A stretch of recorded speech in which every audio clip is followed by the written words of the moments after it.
तो ये है चैप्टर 8 इंट्रोडक्शन टू ट्रिग्नोमेट्री।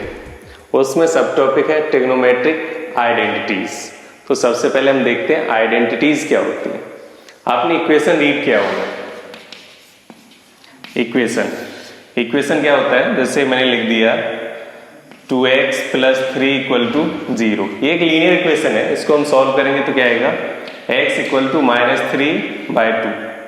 ये जो इक्वेशन लिखी गई है ये एक इक्वलिटी स्टेटमेंट है, और ये स्टेटमेंट सिर्फ x की वैल्यू -3/2 के लिए ट्रू है।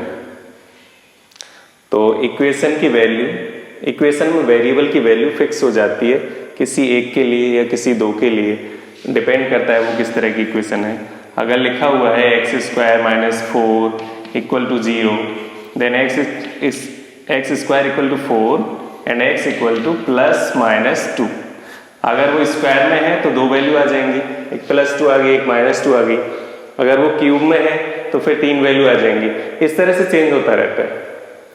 तो डिपेंड करेगा सिचुएशन पर और किस टाइप की वो इक्वेशन है उस पर। तो इक्वेशन में जो वैल्यू आती है वो किसी कंडीशन पर डिपेंड होती है, या कुछ वैल्यूज उसकी फिक्स होती हैं, जो वही हम पुट करेंगे तभी वो सॉल्व हो पाएगी, अदरवाइज वो रॉन्ग हो जाती है। अगर हम यहाँ पर पुट कर देते हैं 4, तो ये कितना हो जाएगा, 2 × 4 + 3 = 0। 2 × 4 = 8 + 3 = 0। 8 + 3 11 = 0, जो कि सही नहीं है। तो इसलिए इनको इक्वेशन कहा जाता है, क्योंकि एक फिक्स वैल्यू के लिए सही होती है।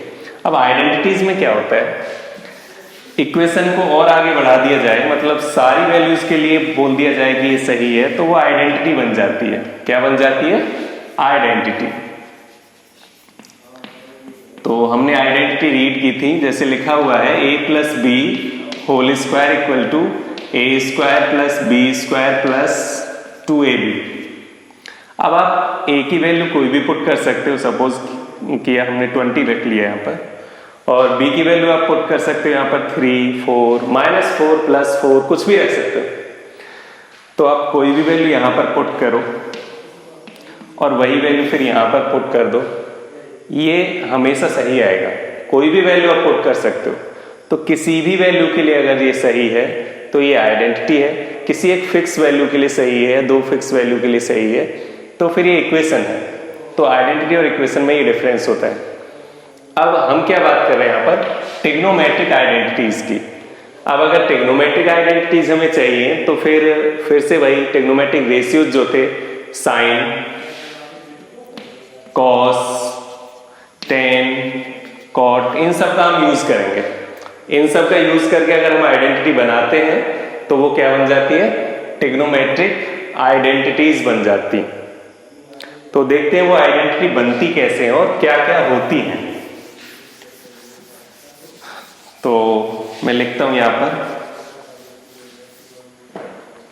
सबसे पहले हमें एक राइट एंगल ट्रायंगल चाहिए, तो वो हमने यहां पर बना लिया। ये एंगल 90 डिग्री है और इसका नाम हम दे सकते हैं ABC। ये एक ट्रायंगल है ABC। हम एंगल A की बात कर रहे हैं और एंगल A यहां पर थीटा है। तो जिस साइड पर ये एंगल बना हुआ होता है उसको हम उसका बेस सपोज कर लेते हैं। तो ये है इसका बेस, और इस एंगल के सामने वाली साइड को कहा जाता है परपेंडिकुलर, और इसको आप जानते हो 90 डिग्री के सामने वाली जो साइड होती है उसको हम हाइपोटेनस कहते हैं। तो पाइथागोरस थ्योरम के अकॉर्डिंग, बाय पाइथागोरस थ्योरम, हमें पता है perpendicular square plus base square = hypotenuse square. ये हम सभी जानते हैं।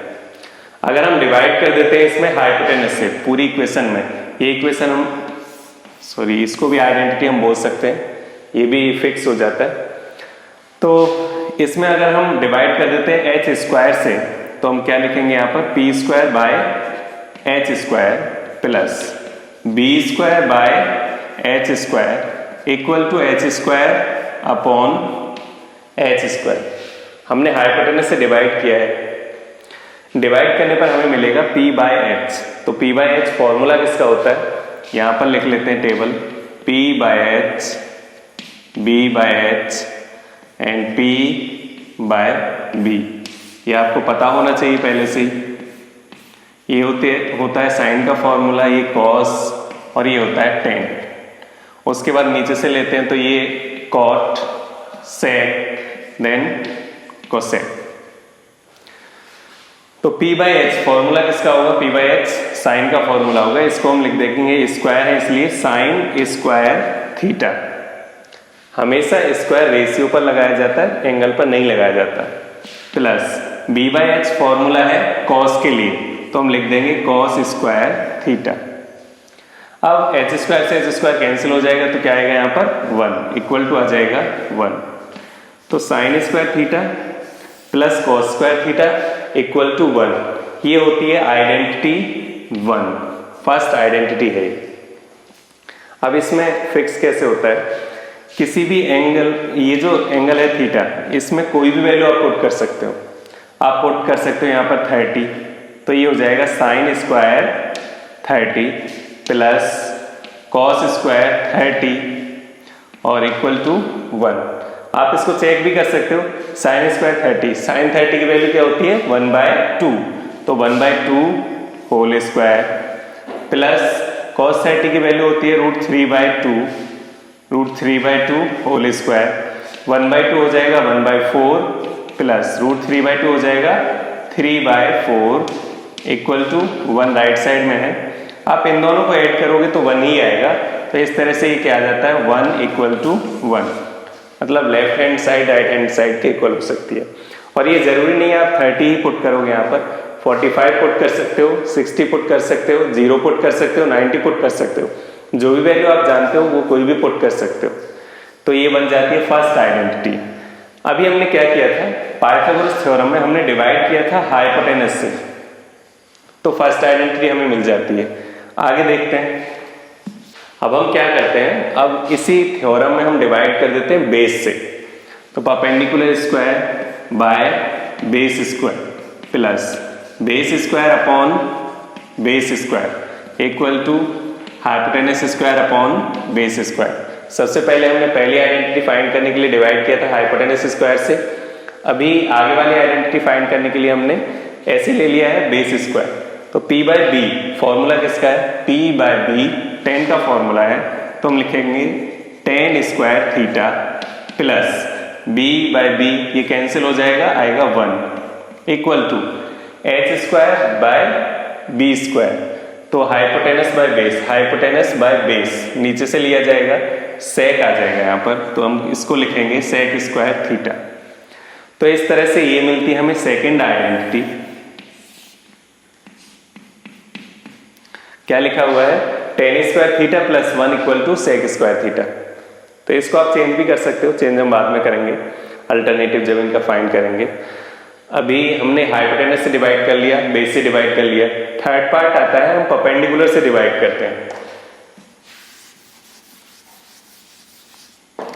परपेंडिकुलर से डिवाइड करेंगे तो P square upon P square equal to नहीं plus B square upon P square equal to H square upon P square. Divide किया तो ये कैंसिल हो गया, 1 रह गया, plus base by perpendicular, base by perpendicular, तो ये बनता है बेस बाय परपेंडिकुलर, लेकिन नीचे से बन रहा है इसलिए क्या लिखा जाएगा cot 1 plus cot square theta equal to H by P.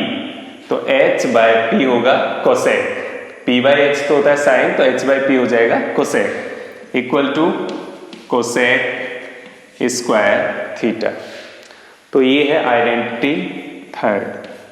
तो अभी तक हमें पता चला था कि आइडेंटिटी कैसे आती हैं।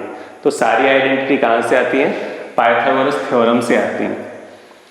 और पाइथागोरस थ्योरम का स्टेटमेंट है P square plus B square equal to H square. उसी में हम पहले एच स्क्वायर से डिवाइड करते हैं, फिर बेस से डिवाइड कर देते हैं, फिर परपेंडिकुलर से डिवाइड कर देते हैं। तो 3 आइडेंटिटी हमें मिल जाती हैं।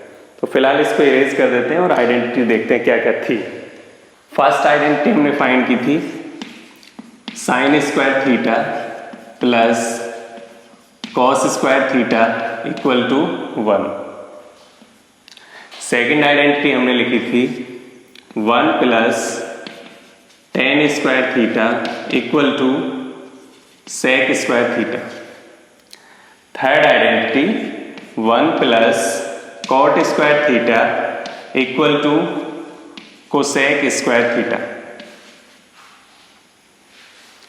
अब ये जरूरी नहीं इसी फॉर्म में इनको यूज किया जाएगा, आप कैसे रिप्लेस कर सकते हो। कहीं पे 1 लिखा है तो क्वेश्चन की जरूरत के अकॉर्डिंग हम उसकी जगह पर क्या लिख सकते हैं, sin square theta plus cos square theta. या फिर अगर ये लिखा हुआ है तो उसकी जगह पर हम रिप्लेस कर सकते हैं 1 से। इसी को अगर आपको sin स्क्वायर थीटा की वैल्यू चाहिए तो आप क्या करोगे, sin square theta equal to इस cos स्क्वायर थीटा को राइट साइड में पहुंचा दोगे तो ये हो जाएगा 1 माइनस cos स्क्वायर थीटा। उसके बाद अगर आपको वैल्यू चाहिए cos स्क्वायर थीटा की तो आप cos स्क्वायर थीटा को यहीं पर रहने दो और sin स्क्वायर थीटा को राइट साइड में पहुंचा देंगे तो ये हो जाएगा 1 माइनस sin स्क्वायर थीटा। तो एक ही हमारे पास आइडेंटिटी थी sin square theta plus cos square theta equal to 1, उसको यूज करने के तरीके हमारे पास 3 हो जाते हैं। 1 से रिप्लेस कर सकते हो, या फिर sin square theta equal to 1 minus cos square theta लिख सकते हो, cos square theta equal to 1 minus sin square theta लिख सकते हो, या फिर उल्टा भी यूज कर सकते हो। 1 माइनस sin स्क्वायर थीटा लिखा है तो उसको आप लिख दोगे cos square theta, 1 minus cos square theta लिखा है तो उसको आप लिख दोगे sin स्क्वायर थीटा। उसके बाद सेकेंड आइडेंटिटी पर आते हैं, ये भी इसी तरह से यूज की जा सकती है। आप 1 को यहीं पर रहने दो और tan स्क्वायर थीटा को राइट साइड में ले जाओ तो ये हो जाएगा sec square theta minus tan square theta. तो sec square theta minus tan square theta को आप रिप्लेस कर सकते हो 1 से।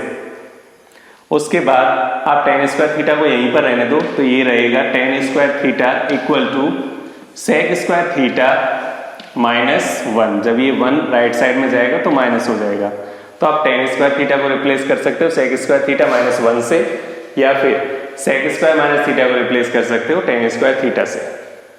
आगे चलते हैं तो इस आइडेंटिटी में 1 को हम यहीं पर रहने देते हैं, तब ये होगा cosec स्क्वायर थीटा जो यहाँ पर था वहीं पर लिखा हुआ है, cot square theta right side में जाएगा तो माइनस हो जाएगा cot स्क्वायर थीटा। उसके बाद आप क्या करोगे, 1 को राइट साइड में ले जाओ, cot स्क्वायर थीटा को वहीं पर रहने दो तो ये हो जाएगा cot square theta equal to cosec square theta minus 1। तो ये हमारी 3 आइडेंटिटी थी। सबसे ज्यादा यूज हम करते हैं sin स्क्वायर थीटा का, cos स्क्वायर थीटा का, सॉरी फर्स्ट आइडेंटिटी का sin square theta plus cos square theta equal to 1 का। अब जब भी हम आगे वाले क्वेश्चन सॉल्व करेंगे तो सारे टर्म्स को चेंज करने की कोशिश करते हैं हम साइन में और cos में, उसके बाद क्वेश्चंस में देखेंगे।